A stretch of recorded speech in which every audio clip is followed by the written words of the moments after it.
in the manuscripts that are the oldest and generally considered to be the best, those of the Alexandrian textual family. Ayan! Kita mo ha? Kita mo ha? Again, yung Codex Sinaiticus, Codex Vaticanus, Papyrus 75, yun ay mga Alexandrian text type. At ayon sa kanya, Ito ang mas reliable kasi considered to be the best. ayan, ito, Yes. kilalang textong critic to, tas scholar ha? Sila, walang Wala. scholar sila. Eh. Buti pa to, hindi siya naniniwala sa pagka-Diyos ni Cristo, pero para sa kanya, yung tama, yung book, monogenes theos or monogenes theos.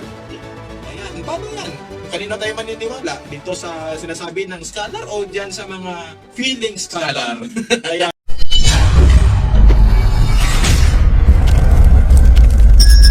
Ito po sa unang Timoteo 6:16 po. Unang Timoteo 6:16. Na siya lamang ang walang kamatayan, na nananahan sa liwanag na di malapitan, na di nakita ng sino mang tao o makikita man, sumakan niya nawa ang kapurihan at paghaharing walang hanggan siya nawa. Maliwanag yung sinasabi sa unang Timoteo 6:16 na walang nakakitang tao sa Diyos. Okay. Ha? And Tandaan ha? Sinabi ha? Na di nakita ng sinumang tao. correct. Okay. Tanungin ko kayo ulit na dalawa. Meron bang contradiction sa Biblia? Wala. Wala. Ano ang may contradiction? Yung pag-iisip lang nila. Okay. Yung pagkaintindi lang nila. Basahin natin ang Juan 1:18. Okay, pakita po natin sa screen ha.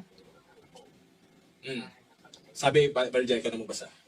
Kailan may wala pang tao nakakita sa Diyos, ngunit natatanging Diyos na pinakamamahal ng Ama ang nagpakilala sa Ama. Okay. At sino ba yun? Ngayon, ang tanong, sabi, di ba, si Kristo para sa iba ay tao lang. Ngayon, sabi doon sa unang Timoteo 6:16, walang sinumang tao ang nakakita sa Diyos. Ngayon dito sa 1:18, Klarong-klaro na pinahayag ng Ama yung sarili niya sa anak. ibig sabihin Kita. therefore, tao lang siya o hindi?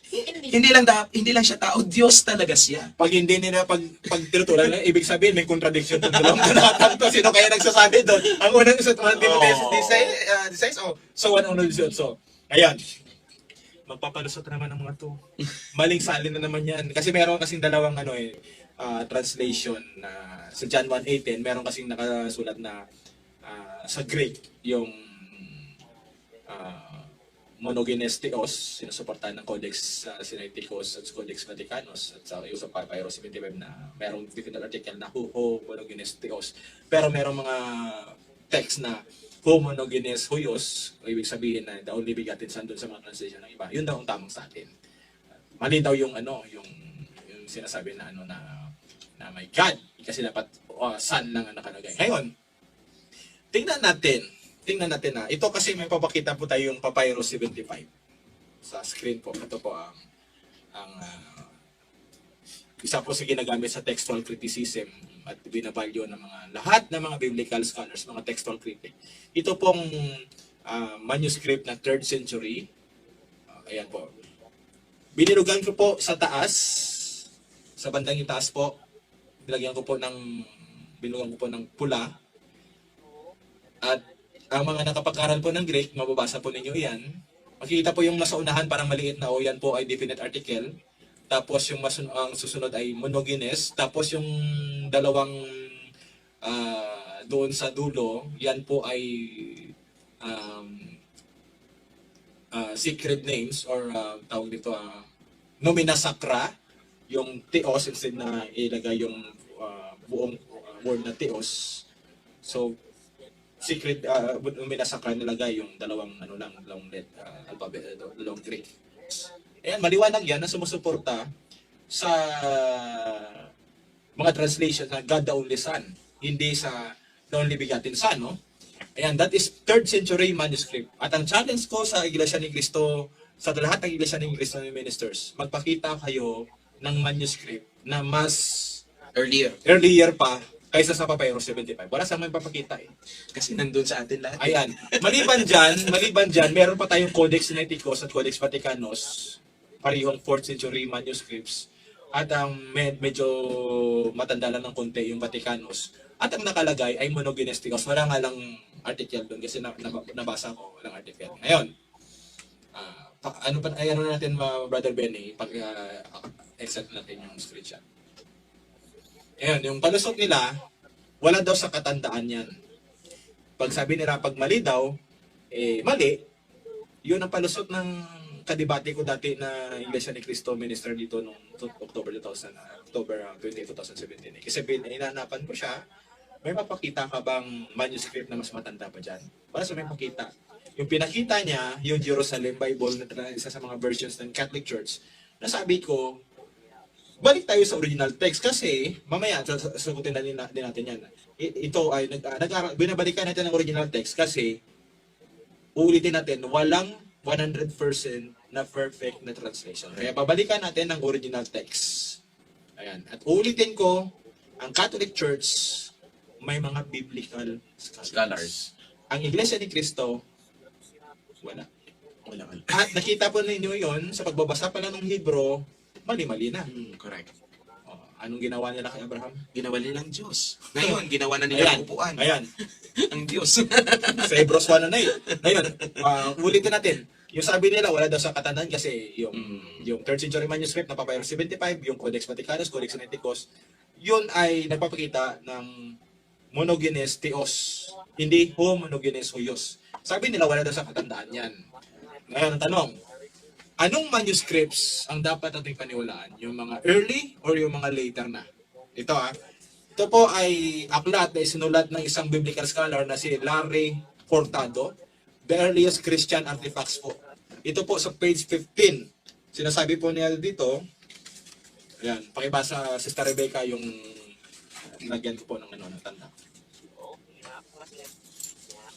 Okay. For these aims, in general, the earlier manuscript, the better. Ayan, anong ibig sabihin niya? Kung mas earlier siya, mas Reliable siya. Mas reliable siya. Ayan. Sa pagkakatiwalaan. Alam po ba natin, ang author nito, ito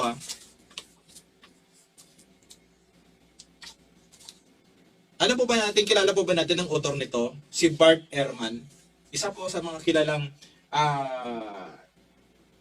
kine-question niya yung reliability ng mga manuscripts natin. At si Bart Ehrman din naniniwala sa pagka-Diyos ni Kristo. Ibig sabihin, wala pa to sa kalingkingan ni Bart Ehrman itong mga ministrong ito.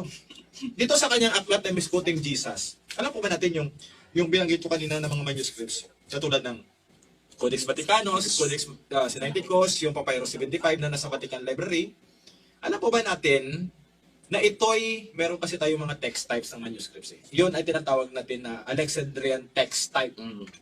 Itong Codex Vaticanus, Codex Sinaiticus, at ang Papyrus 75. Ito ay matatawag natin na Alexandrian text types kasi merong Byzantine, merong Western text type. Ngayon, dapat tularan ito ng mga Iglesia ni Cristo ministers. Itong si Bart Ehrman, nasa kabila na hindi siya naniniwala sa pagka-Diyos ni Cristo. Anong sabi niya tungkol sa mga sa John chapter 1 verse 18? Dito po sa page 161 to 162. Ito Sister Rebecca, pakibasa mula dito at hanggang sa dito po sa Okay. Pages 161 to 162 ng Misquoting Jesus na isinulat ni Dr. Bart Ehrman na hindi naniniwala sa pagka-Diyos ni Kristo. Pero anong sabi niya sa kanyang pagiging textual critic? Sabi niya, The textual problem has to do with the identification of this unique one. Is he to be identified as the unique God in the bosom of the Father or as the unique Son in the bosom of the Father? Kaya nga kasi may dalawang pagkakaibang versions yan sa John 1:18. Ngayon, patuloy.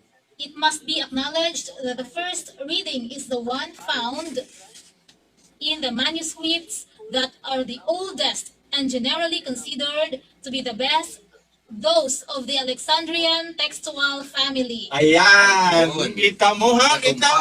Tumpak. Again, yung Codex Sinaiticus, Codex Vaticanus, Papyrus 75, yun ay mga Alexandrian text type. At ayon sa kanya, ito ang mas reliable kasi considered to be the best. Ayan, ito, Best. kilalang textual critic to at scholar ha. Sila, walang Wala. scholar sila na eh. Wala. Buti pa to, hindi siya naniniwala sa pagka-Diyos ni Kristo, pero para sa kanya, yung tama, yung who, monogenes theos or monogenes theos. Ayan, paano yan? Kanina tayo maniniwala? Dito sa sinasabi ng scholar o dyan sa mga feeling scholar? Ayan. Kapatid, kindly follow the Facebook page and YouTube channel Mr. 721 Catholic po. Marami tayong matutunan na mga magandang bagay. God bless. Magandang araw mga kapatid, ako po si Earl John Mula. Sa Kristan po ako ni Father Darwin. Ini-invite ko po kayo na mag-follow and subscribe sa YouTube channel ni Mr. 721 Catholic. God bless po.